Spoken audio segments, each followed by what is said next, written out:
What is up YouTube? It's Kingfisher745, and this is going to be the beginning of a very special hybrid playlist. So, you've gotten your hybrid to level 14 and you're wondering, what should I do next?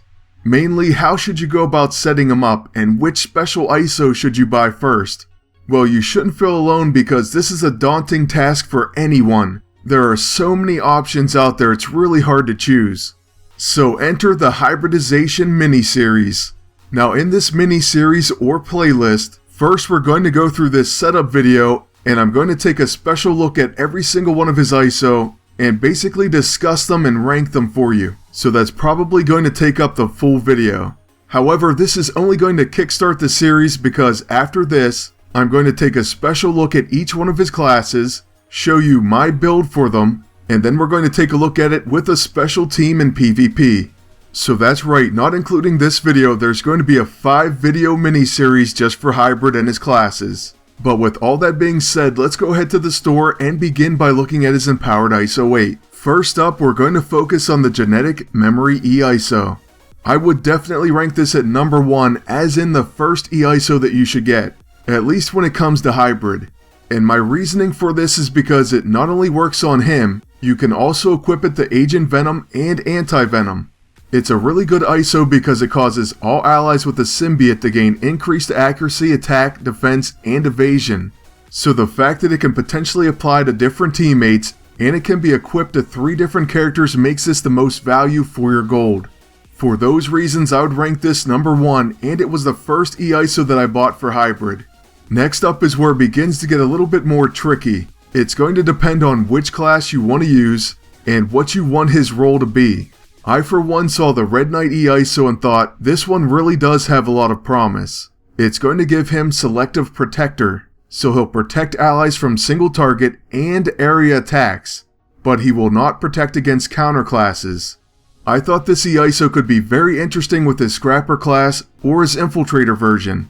It also could provide some very unique combinations, however, only his Blaster class can use a second E-ISO. So that is unfortunate, but you could pair it up with either the Sentient Empowered ISO 8, which grants him Symbiote Sense, chance to perform a preemptive attack when attacked. Now I have the Red Knight, but I don't have the Sentient yet, but that sounds pretty awesome to me. Or you could also pair it up with the Numb Empowered ISO 8. What this E-ISO will do is cause him to take reduced damage from all attacks. Having a tank that takes reduced damage is definitely a great idea. So there are certainly combinations, however you are going to be limited to the Blaster costume only. So that certainly has me on the fence, and although I do plan on getting the Sentient Empowered ISO 8 next, and admittedly I did buy the Red Knight second, I think that most agents should consider getting the Life Draining Empowered ISO 8 as your second E-ISO. The Bruiser costume is certainly my favorite alt, and I don't think I'm alone in that choice. So this E-ISO will definitely go very well with that, as well as the Scrapper, or certainly any hybrid team where you have bleeds. He's always going to be able to cause an opponent to bleed with his level 2 and his backstab, but certainly his Bruiser costume is the best when it comes to bleeding. And this E-ISO causes him to restore health when attacking a bleeding target. So certainly this E-ISO is a great option, and you will be seeing this later in the mini-series. So now moving on to his A-ISO, I will ultimately tell you my top 4, but we're going to be varying them with each build. First up, the Rioting A-ISO. This causes Riot to gain Bloody Riot, so it exploits bleeds, dealing extra damage against bleeding targets.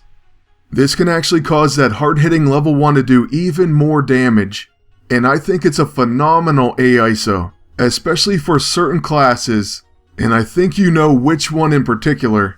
But I really don't want to give away the entire Bruiser build just yet. Still, I would rank this as number 1 for Riot. Unfortunately, Playdom kind of knows what they're doing because they did charge the most gold for many of the best A-ISO. Now moving on to the Impending Riot, it causes his level 1 to gain Guaranteed Hit, so it has a 100% chance to hit usually. It's never a bad idea to gain Guaranteed Hit, but I really wouldn't waste my gold on this one. Now if it had guaranteed crits, and it went along with that deadly crits, this would be incredible. But instead I'd rather use any of the other A-ISO, including the cheaper ones. If you end up missing all your level 1 hits, then maybe you should get this. Otherwise, I say it's a pass. Next up we have Pinned Down. It applies pin cushion, taking extra damage from counter and follow-up attacks. It's not too bad, and you can also apply it to Agony.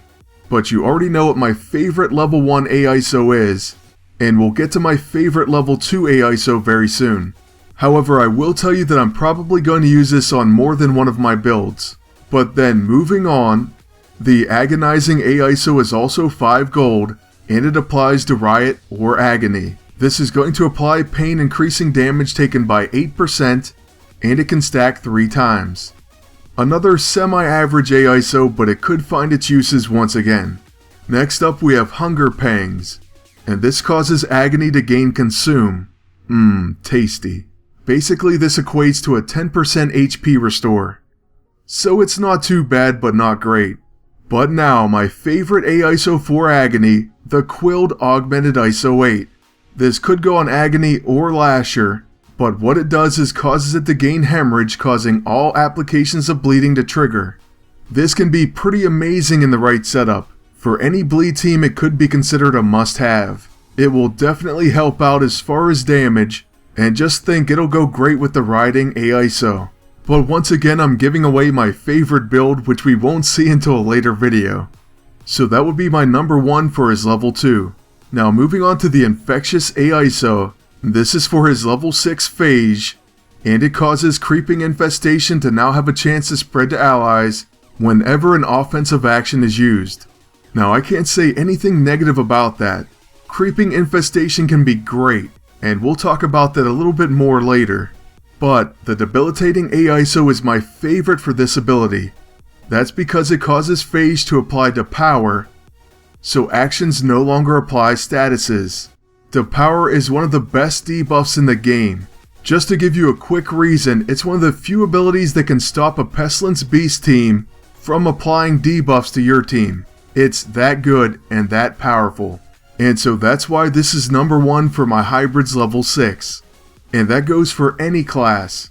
Then moving on to page 2, first there's the Fatiguing AISO, which is okay, it applies Withered, so it does reduce damage done by 10% and stacks up to 3 times.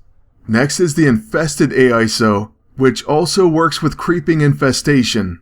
Now this debuff says performing an attack causes damage, pressure points, and may apply Hybrid Infestation. Now Hybrid Infestation can actually lock out certain abilities, so buff, debuff, melee, and ranged. Needless to say, this could be incredible if, for example, you lock out melee abilities on someone like Quicksilver. That is why many agents may prefer this AISO, and I've heard a lot of great things about it, so I can't say anything negative against it. But for me, I ended up buying the Shifting AISO first, and I won the Lashing, which removes all beneficial status effects, and it could be a replacement if you don't have the scroll or the cube, or any other means to remove beneficial status effects from the opponents. Then finally we have the Thrashing, which causes Inevitable, so it gains Catastrophic, guaranteed to hit, ignoring avoidance effects, and it cannot be protected against. But going back to the Shifting, yes, I know we skipped it, this has been incredible for me so far. That's because it causes Lasher to apply Flanked, so single target attacks against the target grant a follow-up attack. Since it is an AoE attack, that means it applies it to everyone, so your team is going to get follow-up attack after follow-up attack. You can even build teams around this. So say bring in Rocket Raccoon for example, or of course Union Jack is another possibility. Either way, this is my number 1, but you can't go wrong with this or the Infested. And with that, that's going to be the end of our first video in the Hybridization mini-series. First up will be the Blaster Hybrid, and in that video I'm going to show you my ISO 8, EISO, and AISO builds for the Blaster class, and then I'm also going to team them up and use them in PvP. So make sure you stick around and check out the entire playlist. I will definitely get through all 5 videos very soon. That's going to be it for this one, but I would like to thank you all for watching, and ask you to please like, comment, and subscribe, and until next time, good luck, and take care.